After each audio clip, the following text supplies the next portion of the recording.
Buongiorno a tutti cari amici e tifosi rossoneri e bentornati sul canale Milanisti. In questo video parleremo di San Siro, parleremo di un guru del Moneyball che spiega alcune cose interessanti relative all'utilizzo di questa tecnica, di questa strategia applicata al calcio. Parleremo di Allegri e delle sue metodologie di lavoro, parleremo di Rabiot, di Teo Hernandez che sembra destinato ad accettare l'offerta dell'Al Hilal, la squadra araba. Poi parleremo di Loftus-Cheek che è diciamo ai margini, è sempre stato ai margini in questi ultimi anni, ma che potrebbe diventare un giocatore fondamentale per Allegri. Parleremo di Santi Jimenez che, come ho detto, potrebbe lasciare il Milan, ma ha fatto un gol da attaccante vero che vale la pena di vedere e di commentare insieme. E poi parliamo infine di Modric, perché è uscito un articolo interessantissimo su Gazzetta Plus,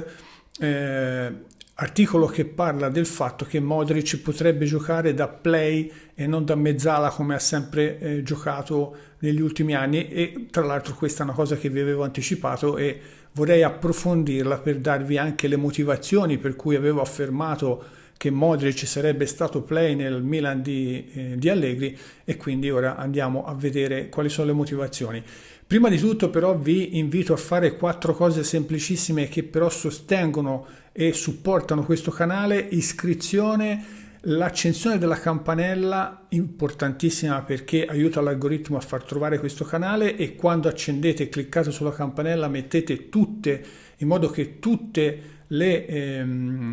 notifiche vi arrivano su tutto quello che verrà pubblicato sul canale, così non vi perderete niente di tutto quello che esce, e al tempo stesso ovviamente aiutate il canale. Poi like se vi è piaciuto il video, questo è importantissimo, come è importantissimo il commento anche tattico, anche un ciao, un grazie va benissimo, sempre per aiutare l'algoritmo a far conoscere il canale. Ma se avete qualcosa di interessante da dire, non limitatevi, nel senso, qui in questa community ognuno di noi partecipa, ognuno di noi dice la sua, ci confrontiamo apertamente, c'è libertà di pensiero e di parola, quindi non temete, non abbiate paura, fatevi sentire, apriamo un dibattito e parliamone tutti insieme. Grazie a tutti. Allora, dicevo, partiamo con la prima notizia, che è una notizia purtroppo non positiva, perché va a aggravare, fra virgolette, la situazione dello stadio, che era già praticamente tragicomica, per usare un termine fantoziano,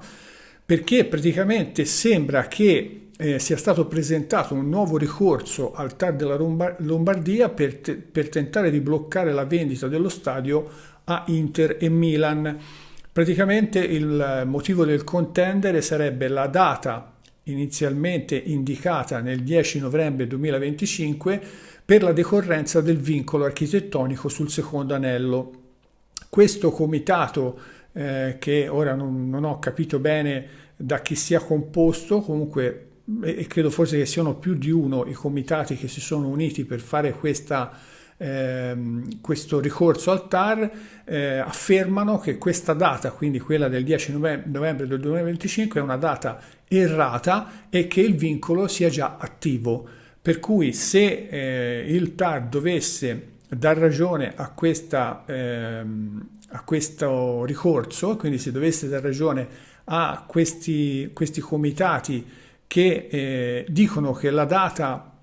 originaria, quella da cui decorrono i famosi 70 anni, quelli che sono necessari per poter poi far scattare il vincolo architettonico, fosse antecedente al 10 di novembre, probabilmente, come dicono loro, il vincolo sarebbe già attivo e di conseguenza lo stadio non potrebbe essere venduto a Inter e Milan, perché non potrebbero demolire il secondo anello, e quindi decaderebbe tutto il progetto che è stato fatto per ricostruire lo stadio accanto a San Siro. Questa è una notizia che era già nell'aria, se ne sentiva già parlare da diversi mesi, ma la presentazione di questo ricorso è diventata cosa concreta, e quindi staremo a vedere. Certo è, come ho sentito dire in giro, che solo in Italia succedono queste cose, e che quindi fa specie che proprio in una città come Milano, che dovrebbe essere un esempio,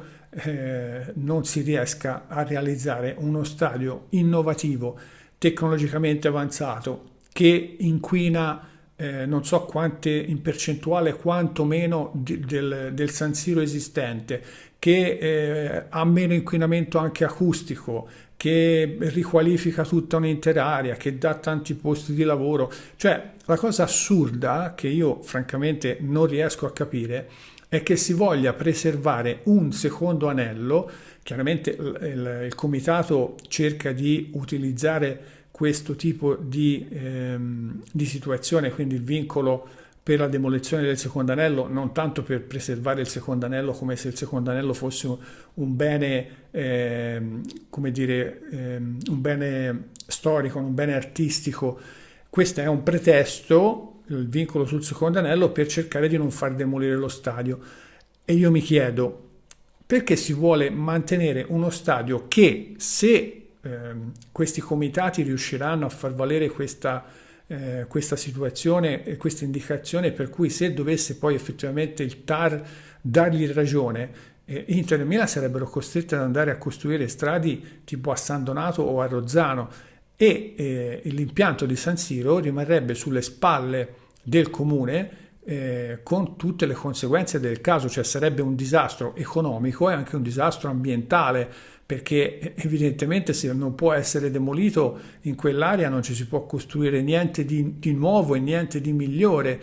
non si generano posti di lavoro, non si migliora il lato dell'inquinamento acustico e dell'inquinamento atmosferico. Cioè, io non vedo un solo vantaggio nel mantenere lo stadio di San Siro, ma vedo invece tantissimi vantaggi proprio per la comunità, quindi per le persone che abitano in quella zona di Milano, con la costruzione del nuovo impianto e con la riqualificazione di tutta l'area. Io non capisco con che logica vengano fatte queste manifestazioni, vengono messi i bastoni fra le ruote a un progresso che è inevitabile, perché tutte le città si devono adeguare, tutte le città devono capire che determinate strutture sono obsolete e che vanno sostituite.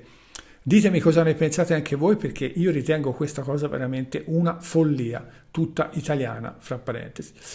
Comunque andiamo avanti. Allora, è uscita un'intervista rilasciata al Corriere della Sera di Bill James, 75enne guru degli sport americani, vincitore di 4 titoli nella Major League di baseball con i Boston Red Sox, il quale è praticamente uno dei più grandi esperti della filosofia Moneyball, quella che ne abbiamo sentito parlare tantissimo da quando è arrivato Cardinale, come filosofia che il Milan avrebbe dovuto sposare per riuscire ad avere un bilancio sostenibile e al tempo stesso per raggiungere risultati sportivi interessanti. Questa filosofia, per chi non lo sapesse,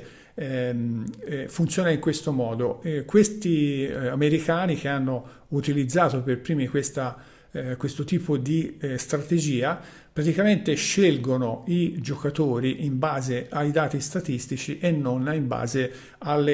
a tutta una serie di sensazioni personali, che sono quelle che hanno sempre utilizzato i vari scopritori di talenti, non solo nel calcio ma anche appunto nel baseball, nel basket, eccetera. Quindi da che mondo è mondo i giocatori e le squadre sono sempre state costruite con una certa logica e soprattutto basandosi sulla capacità di valutare giocatori e situazioni da parte di personaggi esperti della materia e del settore, quindi ex giocatori o comunque personaggi di spicco di quello sport e di quell'ambito. Da quando in America si è iniziato a utilizzare questa filosofia, praticamente si sono create squadre basandosi essenzialmente sui big data, che sono i dati statistici. E effettivamente in alcuni casi è stato fatto anche un film con Brad Pitt come attore protagonista, una squadra che nella storia del baseball, credo fosse, è stata costruita in questo modo, è arrivata a vincere il titolo nazionale. Da qui tutti a cercare di imitare questo tipo di filosofia, e da qui l'idea di Cardinale di poterla utilizzare anche nel calcio. Ebbene, questo Bill James, guru, come dicevo, degli sport americani e quindi esperto della filosofia Moneyball, dice praticamente, ora non vi leggo l'intervista, ma dice, la cosa più importante che dice è questa: il baseball è un gioco molto ordinato, intrinsecamente incline all'analisi organizzata. I giocatori si alternano alla battuta, si fermano in punti contrassegnati sul campo, prima, seconda, terza base, 3 out in ogni turno, 9 inning in ogni partita, insomma ogni punto può essere confrontato con gli altri, un giocatore o una squadra è sempre in attacco o in difesa, mai in uno stato intermedio. Il calcio non è affatto così. Non si alternano a tirare il pallone, non si muovono costantemente da uno stato definito ad un altro, non si muovono, aggiungo io, in punti precisi del campo, sempre gli stessi. Quindi anche solo per una questione puramente tecnica, il calcio è poesia, il calcio è fantasia, il calcio è imprevedibilità allo stato totale. Il baseball no, il baseball è una scienza esatta, nel senso ci sono sempre gli stessi movimenti, ci sono sempre le stesse basi, i giocatori fanno sempre le stesse cose, tirano la palla sempre nello stesso specchio e quindi lì il dato statistico diventa fondamentale, perché se io devo scegliere un giocatore, un battitore, chiaramente se vado a vedere quanti fuoricampo ha fatto e vedo che ha un 20% di battute fuori campo su tutte le battute che ha fatto, questo è chiaramente un fuoriclasse nel battere la palla fuori campo. Ma come pure il lanciatore, se fa strike in continuazione, quindi c'è un'altissima percentuale di strike e quindi di palle lanciate che eliminano il battitore, io so che questo sicuramente mi darà quel tipo di contributo. Ma nel calcio, al di là di alcuni dati tipo i gol, che però anche in quel caso non definiscono un calciatore, perché abbiamo visto delle punte che in alcune circostanze, giocando in alcuni tipi di squadre, con alcuni tipi di gioco, con alcuni tipi di compagni, con alcuni tipi di allenatori, rendono tantissimo e in altre circostanze invece rendono pochissimo, e ve lo posso assicurare perché io che ho giocato a calcio e ho giocato come punta centrale, in proporzione ovviamente perché non ho giocato in Serie A, ma comunque queste cose funzionano anche a livelli minori. Mi sono trovato in situazioni in cui mi sentivo a mio agio, in cui ero in una squadra che mi aiutava, che giocava quasi per me, che mi dava palloni e mi chiedeva di finalizzare, con un allenatore che mi adorava, con i miei compagni di squadra che erano amici oltre che colleghi, eccetera, eccetera, e io facevo 35 gol al campionato. Poi sono stato in squadre dove invece erano uno dei tanti perché c'erano tanti altri talenti e la squadra non girava per me e io dovevo sacrificarmi per la squadra in un ambiente che non mi piaceva più di tanto, con un allenatore che mi vedeva e non mi vedeva, e ho fatto 9 gol al campionato. Quindi cioè dipende, anche nel caso di un dato abbastanza importante come i gol segnati, dipende da tantissimi fattori, tantissime variabili. Quindi questo signore, questo Bill James, praticamente sconfessa quella che è stata la filosofia, la scelta di Cardinale di voler puntare su questa filosofia, ammettendo che il calcio è tutt'altra cosa rispetto ad alcuni sport americani nei quali probabilmente questa filosofia ha dato i suoi frutti e può essere applicata e chiaramente anche apprezzata. Forse non ci sarebbe stato bisogno di questa intervista perché l'avevamo capito tutti che questo Moneyball nel calcio non poteva funzionare, però avere direttamente da un esperto degli sport americani una conferma di questo tipo spazza via qualsiasi dubbio e qualsiasi perplessità. Adesso andiamo a vedere quello che è il piano di Allegri per cercare di portare questa squadra, il Milan, al top all'inizio della prossima stagione, perché, apro e chiudo parentesi, ricordiamoci che Allegri è stato chiamato per praticamente far sì che il Milan torni obbligatoriamente a lottare per le prime 4 posizioni e centri in maniera assoluta, senza ombra di dubbio, la qualificazione alla Champions League, cioè non è contemplato il fallimento. Questa è una stagione fondamentale perché, come ho già detto in più situazioni, in più video, il Milan, per una questione puramente economica, per una questione che riguarda direttamente Cardinale, il suo investimento fatto con l'acquisto del Milan, il Milan non si può permettere il lusso di stare fuori dalla Champions League per 2 anni di fila. Già questo, quello che è successo è un semidisastro dal punto di vista economico, ma è stato ammortizzato perché economicamente la società si era preparata a questo contraccolpo, quindi si poteva giocare un jolly. Adesso ce lo siamo giocati male e quindi adesso non possiamo sbagliare, ma non, ripeto, per una questione sportiva, di tifo, quindi non perché i tifosi si sono arrabbiati, per una questione economica, perché il brand del Milan si svaluterebbe se il Milan non entrasse per 2 anni di fila nella Champions League, cioè il ranking del Milan, la posizione del ranking del Milan si abbasserebbe in maniera esponenziale e questo causerebbe un abbassamento di tutti i livelli, quindi un abbassamento del valore del brand, l'abbassamento degli introiti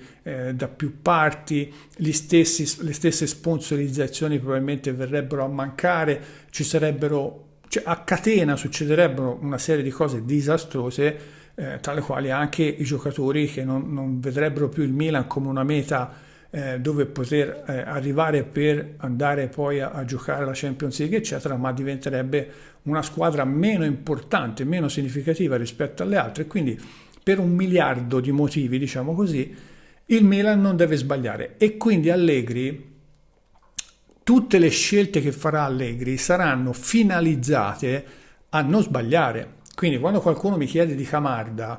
non è che Allegri non è mai stato il tipo di allenatore che sfrutta i giovani, che li fa, che li valorizza, che anzi li porta magari a certi livelli. No, anzi in passato lo ha anche fatto, ma questo non è il momento. Questo non è il momento di andare a fare una scommessa su un ruolo fondamentale come quello dell'attaccante centrale. Allegri vuole il top di quello che è disponibile, di quello che è fattibile con la situazione contingente, col bilancio del Milan, col fatto che non facciamo le coppe, eccetera, eccetera, perché sa che questa è una scommessa sua personale che non vuole perdere, vuole assolutamente avere una squadra competitiva sin da subito, sa che partire bene è fondamentale per poter poi raggiungere determinate posizioni, quindi in primis sceglierà giocatori fatti e finiti, sceglierà giocatori possibilmente che ha già conosciuto, con i quali ha già lavorato, che gli hanno già dimostrato fedeltà totale per ricostruire velocemente un ambiente coeso, una mentalità vincente, eccetera, eccetera. E quindi tutte le scelte che farà saranno finalizzate e focalizzate su questo, per cui una delle notizie interessanti è quella che vi stavo leggendo, cioè il piano per essere al top in partenza della stagione è quello di anticipare il raduno, che è stato anticipato, come voi forse saprete già, al 7 di luglio, e doppie sedute di allenamento. Cioè i rossoneri, si dice in questo articolo, potranno sfruttare la freschezza atletica a differenza delle altre squadre che lotteranno per le prime 4 posizioni, perché saranno impegnate in Champions League, Europa League, eccetera, eccetera. E quindi il tecnico, quindi Allegri, vuole costruire un gruppo forte fin dai primi allenamenti proprio per sfruttare questo vantaggio che gli è dato dal fatto di giocare una volta a settimana, e quindi vuole caricare a molla i giocatori con una preparazione molto pesante, molto ricca, molto proiettata a una partenza a razzo per poter mettere fieno in cascina,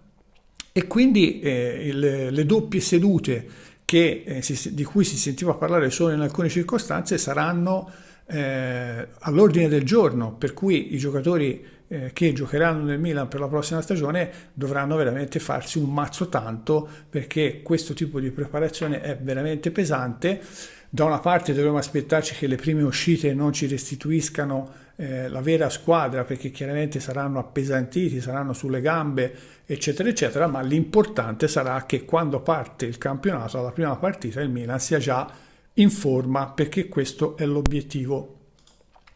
Proprio in funzione del discorso che facevo prima, e quindi del fatto che Allegri tendenzialmente vorrebbe non solo giocatori pronti, fatti e finiti, ma addirittura giocatori che conosce già, che si fidano di lui, che hanno già dimostrato di seguirlo come se fosse il loro guru. Si parla del fatto che Rabiot non è mai uscito dai radar e che quindi il Milan e soprattutto Allegri vorrebbe portarlo a Milano. Rabiot infatti, per sua stessa ammissione, come pure Vlahovic, come pure Chiesa, come pure altri giocatori, sono quei tipi di giocatori che hanno già giocato con Allegri in panchina, si sono trovati bene con questo allenatore, hanno già dimostrato di essere dei giocatori che lo seguono, che si fidano di lui, che possono aiutarlo a ricostruire uno spogliatoio unito, che sia uno spogliatoio che ha stima dell'allenatore e che segua ciecamente l'allenatore. Quindi è chiaro che Rabiot sarebbe uno dei giocatori che Allegri vorrebbe nella sua squadra. Il problema è che Rabiot, al di là del fatto che ha questa clausola, mi sembra che possa esercitare per sganciarsi in questa stagione, alla fine di questa stagione, quindi che possa in qualche modo lasciare il Marsiglia per poter venire al Milan, ha un problema legato all'ingaggio, che comunque è un ingaggio non indifferente, e poi non sembra che Rabiot abbia deciso, non sembra che abbia avuto un atteggiamento entusiasta, no? Dopo la notizia che Allegri l'avrebbe cercato per portarlo al Milan. Sembra che sia stato un po' titubante, perché comunque chiaramente nella squadra dove ora si trova a suo agio, si è trovato bene, è una squadra che ha sempre amato, è una squadra che gli è entrata nel cuore, quindi è un tifoso soprattutto del Marsiglia, quindi non lo andiamo a prendere, non lo andiamo a stimolare in una situazione in cui non si trova a suo agio, in cui è in una squadra che gli interessa poco, eccetera, eccetera. Andiamo a stimolare, cioè cerchiamo di portarlo via da una squadra che lui ama, per cui è legato sentimentalmente. Quindi non so come potrà andare a finire questa cosa, però credo che, a meno che di cose fantascientifiche che al momento non si vedono all'orizzonte, Rabiot è il box to box, per intendersi, equivalente a Javi Guerra. Quindi io credo che non potranno arrivare entrambi, io credo che ne arriverà solo uno dei due, e francamente credo che sia più probabile che arrivi Guerra, anche se potrebbe a un certo punto di questo mercato estivo, potrebbe Rabiot cambiare improvvisamente idea, per magari dopo aver parlato con Allegri, per questioni legate al suo utilizzo, allo stimolo di partire con un nuovo progetto in un grande club come il Milan. Insomma, motivazioni per poterlo portare al Milan ce ne sono tante. Se dovesse riuscire a cambiare idea, potrebbe essere lui il box to box e non Javi Guerra, se addirittura poi si dovesse complicare la trattativa con il Valencia. Staremo a vedere anche in questo caso, restate sintonizzati perché vi aggiornerò sull'evoluzione di questa trattativa, e ditemi cosa ne pensate, ditemi se preferireste Javi Guerra perché è più giovane, perché è talentuoso, perché è un giocatore sicuramente dal futuro assicurato, oppure se preferireste un giocatore più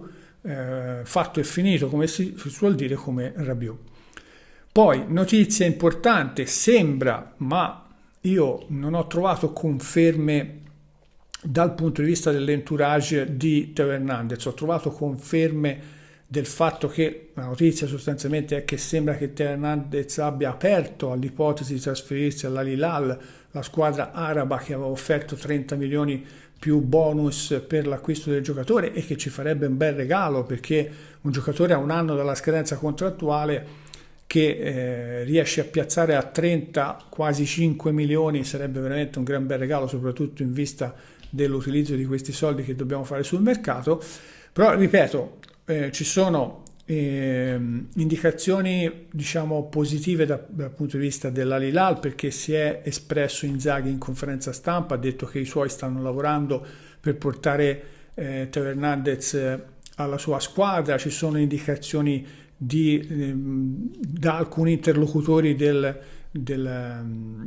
mercato arabo, ma non vengono direttamente dall'entourage, quindi io ho preso questa informazione e questa notizia un po' con le molle, perché spero che sia così, mi auguro che si chiuda velocemente questa trattativa e che Teo Hernandez si faccia convincere da questa idea, anche perché andrebbe a guadagnare circa 18 milioni a stagione, e in maniera che si chiuda questa telenovela e si possa pensare di reinvestire questi soldi immediatamente per rinforzare la squadra. Altro giocatore che è un po', diciamo, poco considerato dalla tifoseria perché è sempre stato infortunato, ha avuto tanti infortuni, perché è sempre stato purtroppo dovuto tenere al margine delle squadre che abbiamo visto, le formazioni che abbiamo visto recentemente, è sicuramente Loftus-Cheek, che però ha tanti estimatori perché come giocatore ha delle caratteristiche più uniche che rare proprio per la sua fisicità, la sua atleticità, e io credo che se dovesse rimanere al Milan e se dovesse ritrovare quella condizione fisica che è sempre mancata proprio per i recenti e ripetuti infortuni, potrebbe essere quel quarto centrocampista, perché il Milan giocherà probabilmente col 4-3-3, quindi quel quarto titolare, visto che ci sono 5 cambi a partita, dobbiamo sempre tenere in considerazione che la squadra, cioè che il gruppo di titolari non è composto da 11 giocatori, ma è composto perlomeno da 16-17 giocatori, perché ogni partita è possibile cambiare completamente il volto della squadra con 5 sostituzioni che sono metà squadra. E Allegri sappiamo essere molto bravo a correggere il tiro in corsa, a saper leggere la partita, a saper in qualche modo spiazzare l'allenatore avversario e la squadra avversaria con mosse che cambiano completamente l'assetto tattico, l'atteggiamento tattico della squadra. Quindi Loftus-Cheek è un centrocampista che non è né carne né pesce, nel senso che può fare sia la mezzala che il trequartista, un po' meno il mediano, però è un giocatore che, se, come dicevo, si trova in una condizione fisica importante, potrebbe essere quell'arma in più, quel titolare in più che potrebbe fare la differenza. Io me lo auguro, perché da quando è arrivato purtroppo non è mai stato in grado di avere continuità, e questo è stato veramente un gran peccato. Poi, prima di passare a parlare della cosa più importante di questo articolo su Modric, che è molto molto interessante, vorrei farvi vedere, se non l'avete ancora visto, il gol che ha fatto Santi Jimenez con il Messico, un gol veramente da centravanti vecchia maniera, da punta pura, e poi vi dico cosa ne penso, ma intanto andiamo a vedere il gol direttamente dal sito della Gazzetta. Qui c'è una punizione da parte del Messico di seconda, cross in area, un difensore colpisce di testa e Santi Jimenez in semi rovesciata colpisce il pallone di collo pieno e lo spedisce alle spalle del portiere della squadra avversaria. Un gol veramente straordinario, ripeto, da attaccante puro, da punta pura, da centravanti vecchio stampo, e questo la dice lunga sulle abilità, sulle qualità di questo giocatore, che secondo me è sottovalutato. Io l'ho sempre detto da quando è arrivato, è sottovalutato, e in questo momento preciso, come ho detto, probabilmente è un giocatore che Allegri probabilmente vorrebbe sostituire, vorrebbe prendere due punte di altro spessore con maggiore affidabilità, perché come ho detto non può sbagliare, quindi vorrebbe delle punte che garantiscano anche e soprattutto la capacità di saper reggere la pressione di una maglia come quella del Milan, di uno stadio come quello di San Siro, perché abbiamo assolutamente bisogno nel gioco di Allegri che i gol vengano fatti dagli attaccanti e non dai centrocampisti, o meglio, se li fanno anche i centrocampisti ben vengano, ma nel gioco di Allegri, che è iperorganizzato, ci vuole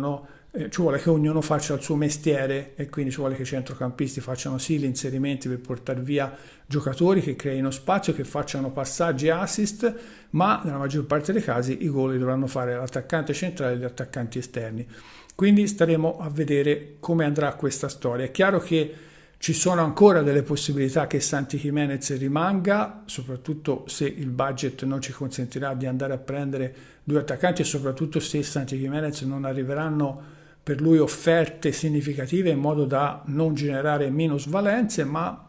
restate sintonizzati anche in questo caso e ditemi cosa ne pensate nei commenti di questo giovane attaccante. Adesso andiamo all'articolo, come vi dicevo, della Gazzetta Plus relativo a Modric. Allegri userà Modric anche da play. Vedremo una versione nuova di Luka?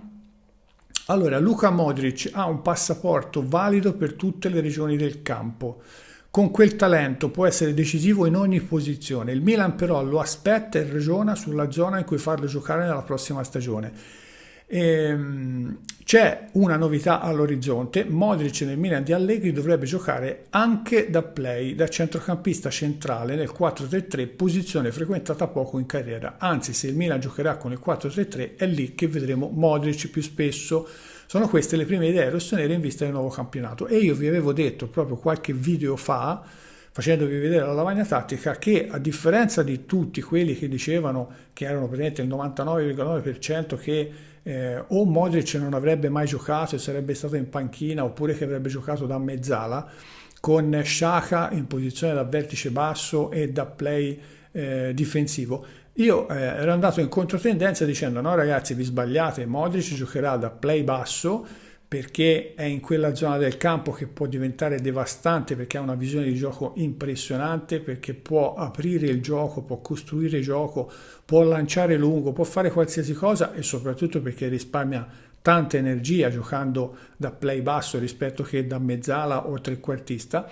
E vedremo Xhaka giocare da mezzala, anche se poi lui è un tottocampista che farà anche molto intensamente la parte difensiva, quindi la fase di non possesso. E questo articolo in qualche modo conferma le mie parole. Dice: Luka nel Real Madrid ha giocato soprattutto da mezzala nel 4-3-3, il centrocampo con Casemiro davanti alla difesa, Luka e Kroos al suo fianco. Da mezzala ha comandato il gioco, ha alzato la qualità di ogni possesso, ha fatto la differenza sulla tre quarti con i suoi assist. A 40 anni però qualcosa può cambiare, la posizione da centrale di centrocampo potrebbe aiutare sia lui che il Milan. Luka avrebbe ancora di più il pallone tra i piedi, il Milan ritroverebbe la qualità persa con l'addio di Reinders e al suo fianco potrebbe schierare due giocatori più fisici che facciano la differenza con l'intensità, ed è qui che entrano in gioco Xhaka e Javi Guerra o Rabiot, come vi ho detto prima, perché Javi Guerra o Rabiot e Xhaka dall'altra parte hanno dalla loro soprattutto la grande fisicità, il grande dinamismo, la grande fase difensiva. Allora, come sta Modric? Sta bene, nell'ultima stagione non ha avuto infortuni e il molto lavoro sulla prevenzione sta pagando. In questi giorni è al mondiale per club con Real Madrid.